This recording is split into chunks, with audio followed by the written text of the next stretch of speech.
يدخل ريال مدريد مساء الثلاثاء مباراته الأولى في الدوري الإسباني لموسم 2025 إلى 2026 أمام فريق أوساسونا على ملعب سانتياغو برنابيو، في مواجهة ينتظرها عشاق الكرة الإسبانية بشغف، كونها تمثل الظهور الرسمي الأول للمدرب الجديد تشابي ألونسو في الليغا على رأس الجهاز الفني للنادي الملكي.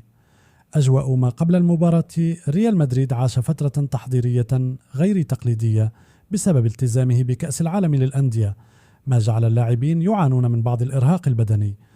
رغم ذلك، أبدى المدرب ألونسو ثقة كبيرة في قدرة فريقه على الدخول بقوة في أجواء الليغا وتحقيق بداية مثالية.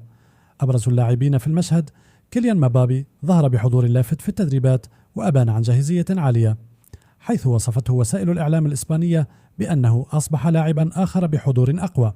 فينيسيوس جونيور بدأ أقل حماسة مقارنة بالموسم الماضي، خاصة بعد تتويجه بالكرة الذهبية. فيدريكو فالفيردي استعاد مكانه في التشكيلة بعد تعافيه من إصابة عضلية، وهو أحد ركائز الوسط. اسم شاب يثير الانتباه هو ماسانتونو 18 عاما، الذي أبهر الطاقم الفني رغم قلة خبرته.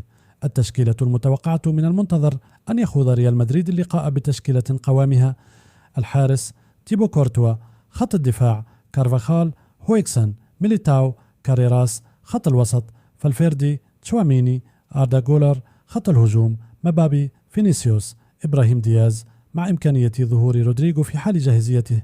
أهمية المواجهة: المباراة لا تمثل مجرد انطلاقة موسمية لريال مدريد، بل تشكل اختبارا حقيقيا لأسلوب تشابي ألونسو في أول ظهور رسمي له بالدوري، وفرصة للجماهير لرؤية مزيج من النجوم الكبار والوجوه الشابة.